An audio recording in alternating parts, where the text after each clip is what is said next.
Welcome to the Board Game Snobs podcast. Critically harsh reviews with a touch of class.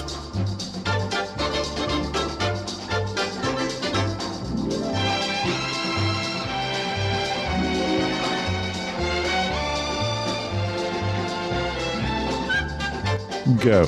Welcome to the not 100th episode of the Board Game Snobs podcast. This isn't our 100th episode. This podcast is about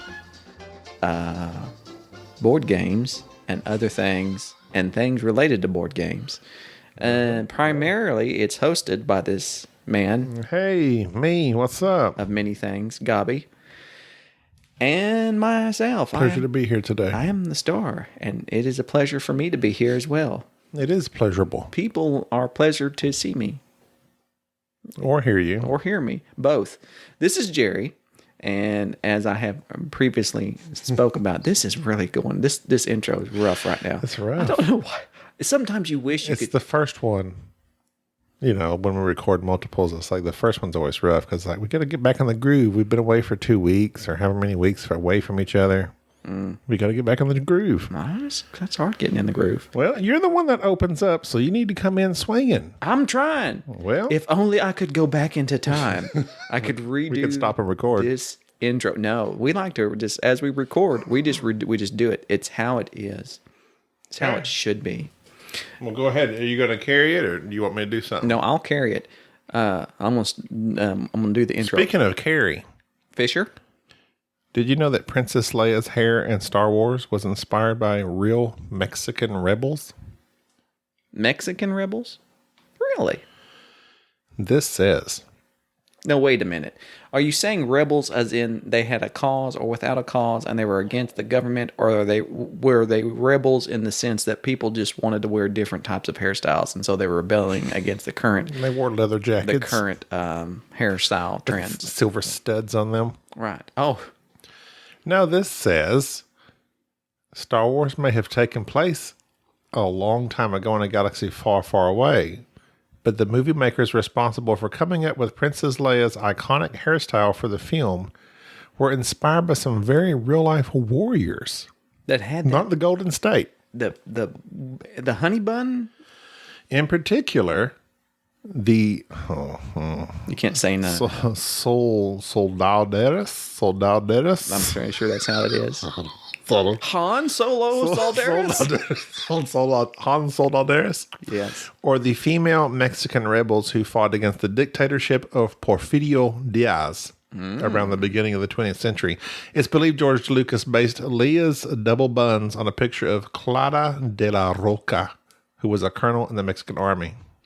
Her? Yes. How come we don't know more about her? Because I just now read it. Well, how come I don't know of her? You never heard of Clara de la Roca? No, I have not. Well, let me show you a picture. Show me a picture. Does she have the rolls? The honey bun rolls? Yes, she does. Is that what we're calling those? Honey bun rolls? I don't know that they're called honey bun rolls. What are they called? Leia rolls? Princess rolls? Princess rolls. Cinnamon? Cinnamon rolls. Princess cinnamon rolls. Princess Cinnamon. They should have named her Cinnamon. Oh, that would have been weird. Could have been Princess Cinnamon. They didn't had the yeah, that's too on the nose. Go ahead. No, it was on the head. The side of the head. Show me a picture of her. I want to see it.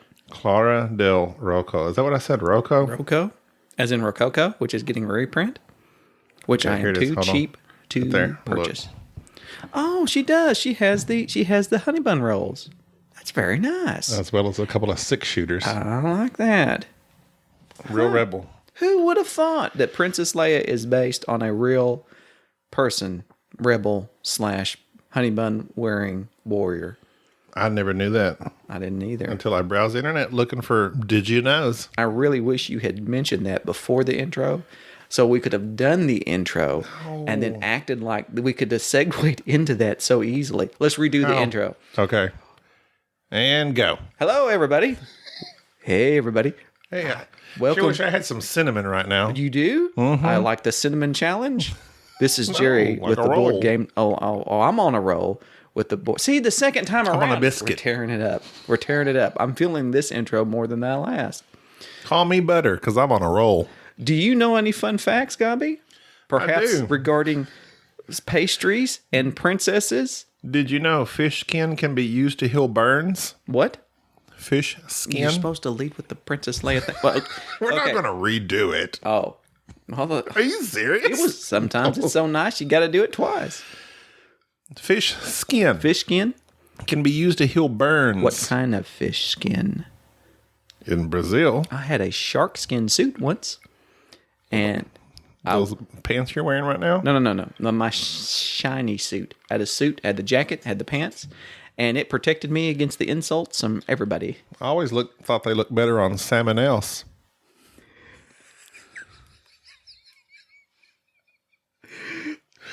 Sorry. That was good. I saw opportunity and took it.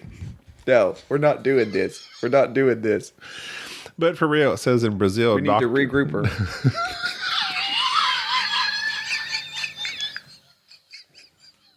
Oh, this episode's floundering.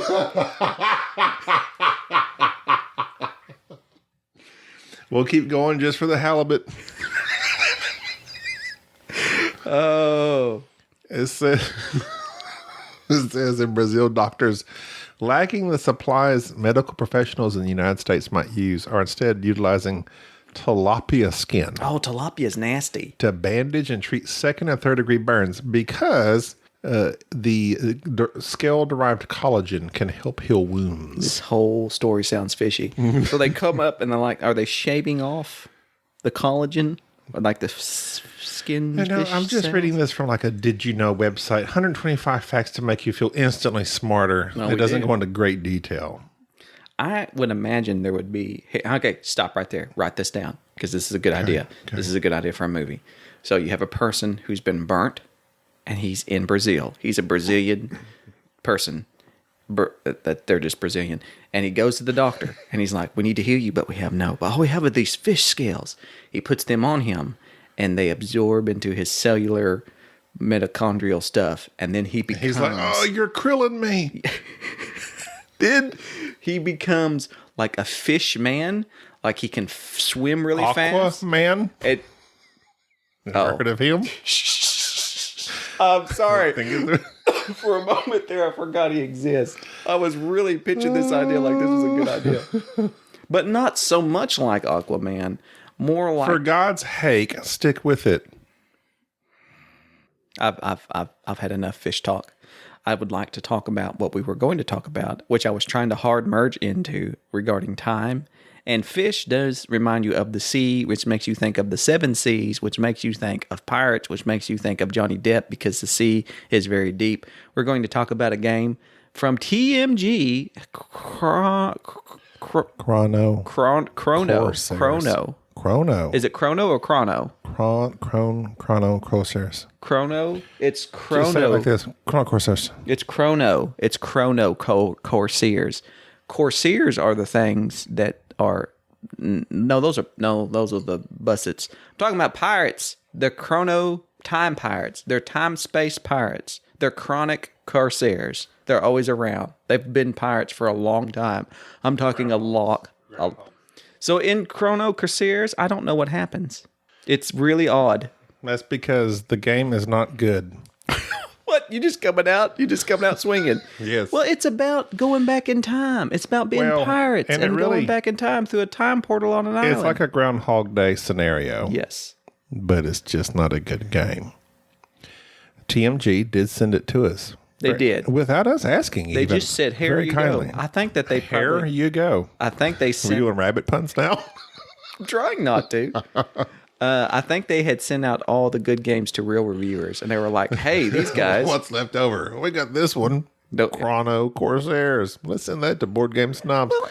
It was very nice of them, and I posted when we got it that like, hey, we got this game in. I posted some pictures, but then I set it up and played it. And when I played it upon just, testing it out, getting the rules down, I was like, Jerry's not going to like this. And you were correct.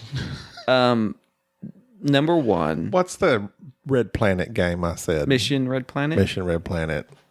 To me, it's like that, but Has nothing way to worse. do with oh, wait a minute. No. As far as the area control. You're correct. You're correct in that. I was about to say, what are you talking about? So in I can't say Chrono Corsairs. I can't say that. Corsairs. Corsairs. I'm guessing. Corsairs. It means pirate. Corsair is a pirate? Yes, that's what you didn't know what a Corsair was? Had no idea what a Corsair was. You didn't even look it up. You just knew Chrono Time. I told you, I don't read the things. I just set them up and play them. Okay. I don't read the stories. The theme, I knew it had something to do with Groundhog Day. The theme is you're pirates, you're on an island, and it's like the Groundhog Day island. It keeps going back in time and so forth. And so basically, it's a worker placement where you get your workers out on these spots, but it's not necessarily placement, it's movement. So you have your little tableau in front of you with your little player board, and you're laying out these cards, and it's having you move to different points on the island. At the end of the round, you take all the guys off, you rinse, dry, repeat. You do this several times. But it's whoever controls the majority of the area, you get that bonus. And so a lot of it was this game had the trappings of a good game. I'll say that. It had some nice ideas. The ideas of programming your pirates to go out, area control and the majority of it, collecting those resources because you have that area. It had some nice artwork. Yes, it was. The whole game was very. The board was nice and thick, lustrous cardboard. It was, but unfortunately, I can't quite put my finger on what I didn't like about it. Let me think on that for a moment. If only I had more time. Well, if we were in this game, you could just go back to the beginning. What didn't you like about it? Let me drink my coffee while you talk about it. Oh, but you are so harsh on this. The tableau was fine. You didn't like the tableau? No, I said it was fine. Oh, it's fine. So you you have a personal player board, and you go from left to right. The actions you're going to take. Every player board personal? I don't know. Have you ever had a player board for which I could play on it? A multi-personal player board? Yeah. Yeah. What's the game with the nuclear energy and power plants? Yes. You could send your spy Manhattan over Project. So that board was not personal. No, I tried to make it personal. You're always spying on me. I don't like. So by definition, I think if it's a player personal pan pizza, you gonna do that joke again? If it's a player board, then everybody can play on it. If it's a personal player board, it's mine. It's yours. But there could be exceptions for which other players might be able to play on it. If it's an intimate personal player board, nobody can mess with it. Yes, I like my player board's intimate. I don't want nobody messing with what I got going on. This is an intimate player board. Okay, go ahead. It's yours and yours alone. Okay. The action programming, you go left to right. I think it gives you the morning, midday, noon. It's got like four times of the day on there. And the first part of the day, there's actions that are built into the game. If you don't have any cards down, it's going to tell you can move these players into a certain section of the island. Or you can play a card down and it will change that. Okay, that's fine. You move those players. Then whoever has the most players there at the end of everybody's turn will get these benefits from that section of the board. You'll get money or victory points. So they call them time gems or something. I don't know. And then you just reset. It just was very basic. And not that that's a bad thing, but we did not enjoy it. It's just, there was nothing to it. You're just playing cards out, doing what they say. I was bored. It was very boring. I did not like the action programming in it was very samey to me. Like it's something, I don't know. The game to me, it just felt like it was on the verge of being a well put together game. It just didn't click. The theme was not there. There was zero theme to this. It was pasted on and utilized to move about this board. You didn't feel as if you were a pirate going back and forth in time? I don't know what a pirate going back and forth in time would feel like. A time pirate? Isn't that something that steals your time? Yes. What do you have in your life that steals your time? Social networking. I don't network socially. Social networking is a time pirate. I've actually messaged very few people. You are on Instagram all the time now. I am. And Facebook. I like looking at people and not saying anything. I feel like a stalker. That's called stalking. That's stalking. Darn, I had something I was going to say. You did? If only you could go back. Well, while you're thinking about it, what is your favorite time-based movie? Is it Back to the Future because you have this huge, ginormous poster behind me? Back to the Future is good. You ever seen the Philadelphia Experiment? I ate a Philly cheesesteak one time in a restaurant that was literally entitled that, but I don't think that's experimental? It just had jalapenos on it. Sriracha? Yes, it's like, hey, what is with people with putting sriracha on everything and saying, love sriracha. "Ooh, Put sriracha on it. I don't know. No It's good. spicy. Back to the Future is good. But Philadelphia Experiment was good. It was about these like guys from I think they were like from the 40s on this battleship. Oh, yeah. They got thrown forward into time. I think his buddy dies in the end. It was kind of sad. But Don't spoilers. it was, I forget the guy's name. It was like, there was some B-80s movies. This guy was in all of them. And he was like, did Eddie and the Cruisers? You ever heard of Eddie and the Cruisers? I have not. This guy is the main actor in Eddie and the Cruisers, and he was in Philadelphia Experiment. Like, he was the B actor of the 80s. Eddie and the Cruisers, 1983. This was Michael Prayer. I don't know who Is this that his name? Is he real square-jawed? Yes, he's very square jawed. That's him then. Let me say. He's very square jawed. Oh, no, that's not him. Okay, I don't know who that is. That guy there in the picture. That guy there in the picture, that is him. No. He plays Eddie Wilson. Yes, that's who that is. Yeah, I don't know. Yeah, none of these aren't looking good. I don't know that he's even around today still. One of my favorite shows regarding. Oh, yeah. He's just much older looking now. Wow. Ouch. Yeah. Oh, time has not been kind. Sometimes times isn't nice. If he could go back. He would go back Poor Michael. and do something different. What have you been doing with yourself, Michael? It reminds me. Yeah, that is him. He's 61 years old. He's a rough looking 60. Streets of Fire, Philadelphia Experiment, Eddie and the Cruisers 2. It had a sequel.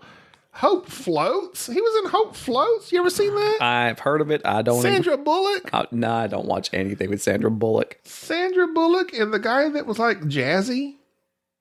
No. Harry Connick Jr. No. Oh no. Look, I want to talk about I want to talk about a quality time travel show. What? Jean-Claude Van Damme. Time Cop. Time Cop. You know my favorite thing in Time Cop was when he was in his whitey tighties, and was that the one where he's in the bathroom and like he jumps up and does the on the splits? counter? Yeah, jumped up on the counter, and I don't even remember what was going on. Do the splits. Yeah, it was a great show. That was a great show. That was like early 90s, wasn't it? Jean-Claude it was like Jean-Claude, he was a 90s action star. I guess he was there with Arnold and... Nobody topped Arnold, though. Nobody. I think he was the most successful of them all. Arnold was... Sylvester, Bruce Willis. Arnold back in the day was the highest grossing actor of the time. Like in terms of the money he was getting paid. He was it. I think when Eraser came out, though, that was kind of like the end. Yeah, he decided he's going to go be the governor. I like that he decided, I'm just going to go be the governor. I'm going to be the governor. He would not do anything. He would not do anything different. There's a bomb in there. No. There's a bomb in there. No. We were discussing Chrono Corsairs. Well, Chrono Corsairs, there is a bomb in there. There is a bomb in there, I'll tell you that. It was not a great game. It was not good. It was not good.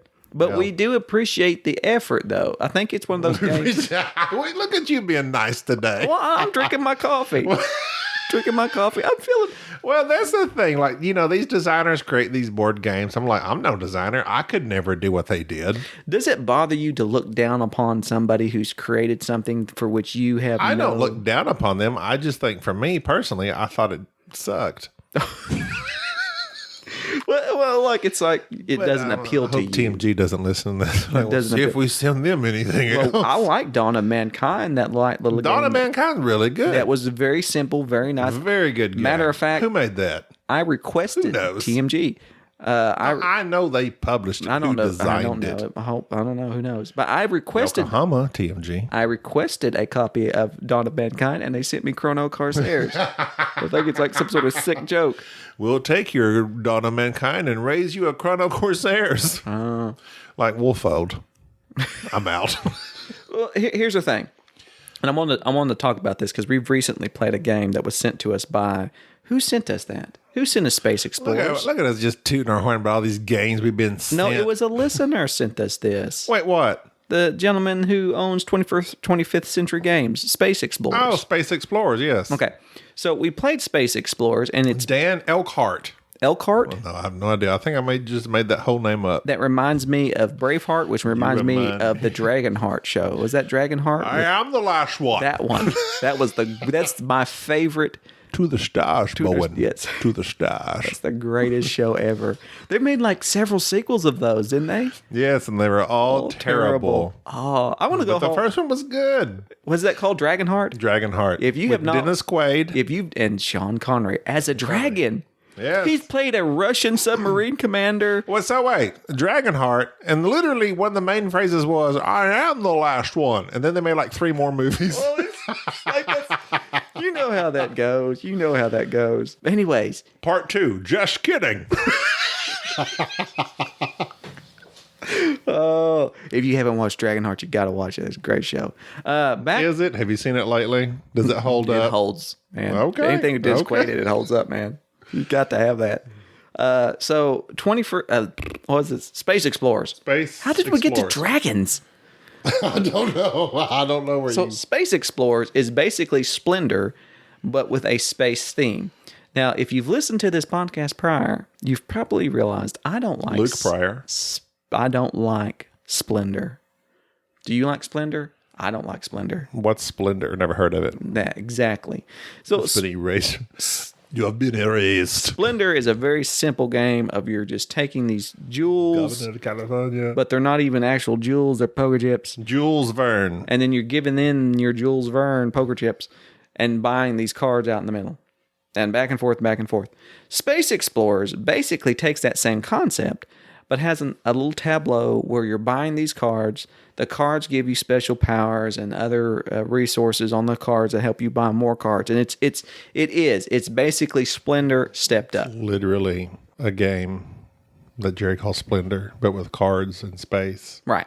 With a few more mechanics. So this is my point, is that there are some games that people will buy and rave about and just go crazy, such as Splendor. Because it had poker chips. But then there'll be another game that will come out that does what Splendor does, or any other of these popular games do, a little bit better, but you never hear of it. Nobody seems to like wig out over them. Why is that? The Space Explorers need poker chips. Space poker chips. It was, I think, because Splendor was first, and it had poker chips. And people freaked out over them poker. Like, literally, all these nice, weighty poker chips. Like, is that going to make the game? Yes. No. Components? It did. Apparently it did. It did. There's no denying. Because this game is the same thing.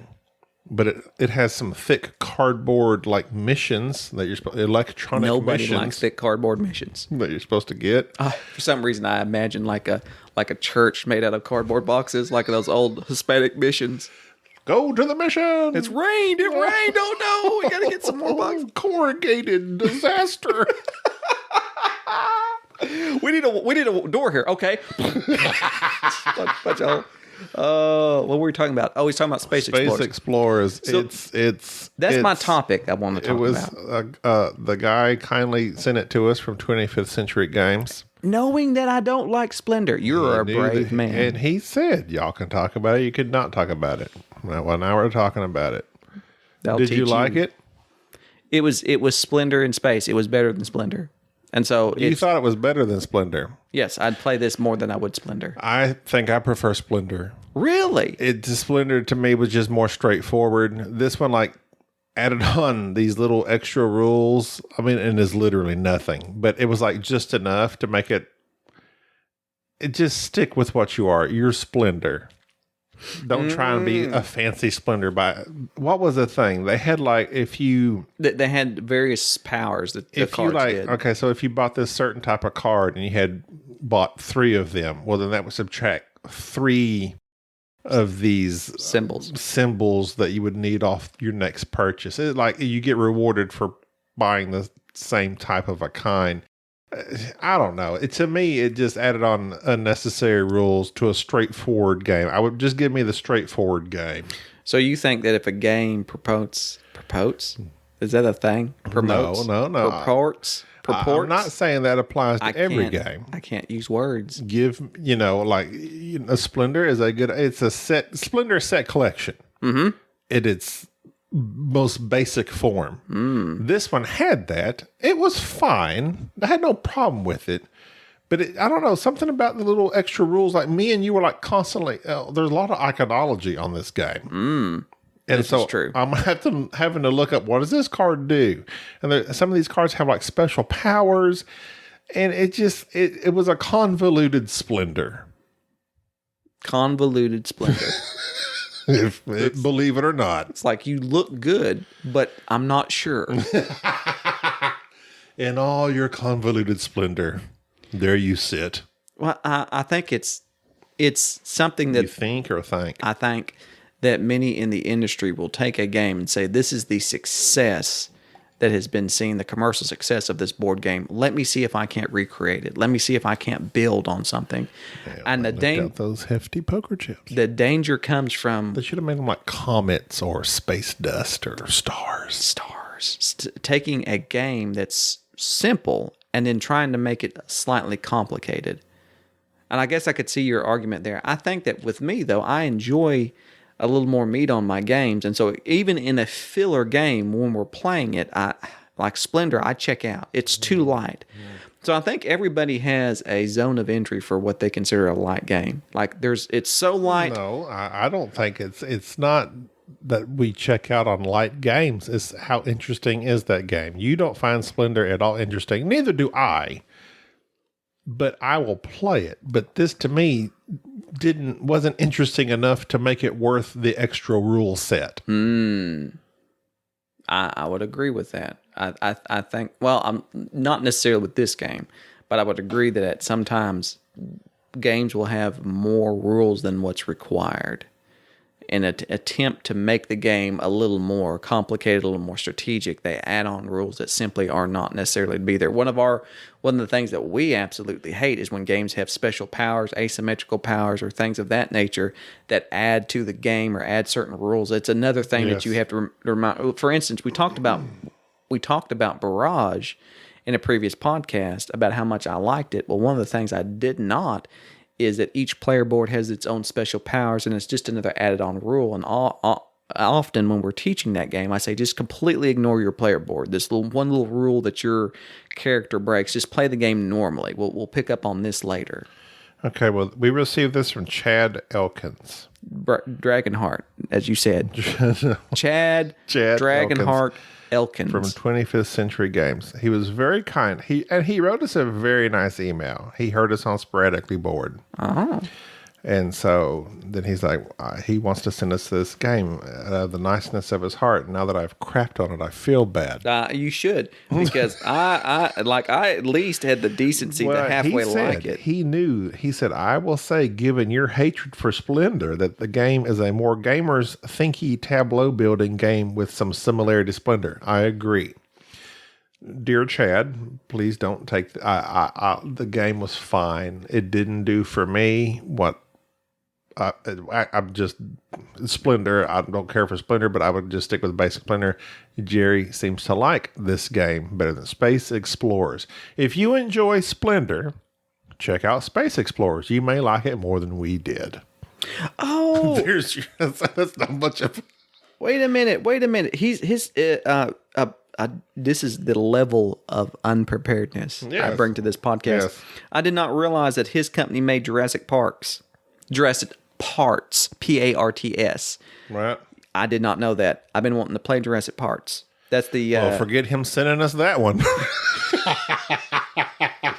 No, but that's Chad, give us one more chance with Jurassic Parts. No.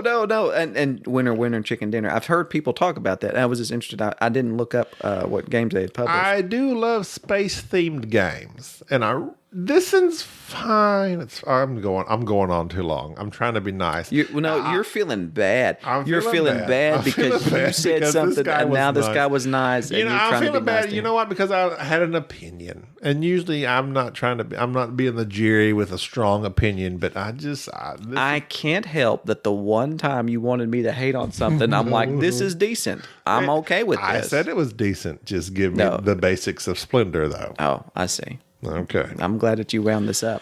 I'm glad that we've lost a listener and somebody who is trying his best.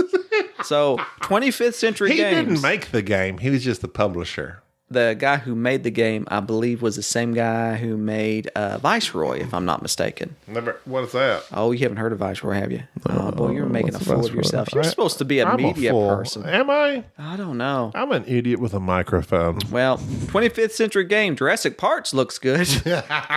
Feel free to send us a copy.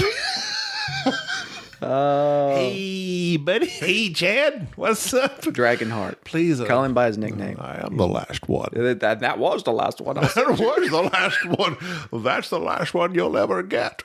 Anyways, this has not been our 100th podcast. No, we are. Okay. We'll discuss that. We'll discuss in our next that podcast. on another podcast. Never mind. All right. Enrique's doing okay. He's secluded himself. Good. Yes. So anyway, Just keep him away from everyone. yes, very nice, very nice. All right. Well, what did we discuss in this one? Fish things. I don't recall. Chrono Corsairs. Let's just start over. Start over. All right. Ready? Go. Thank you for listening to the Board Game Snobs. Stay classy.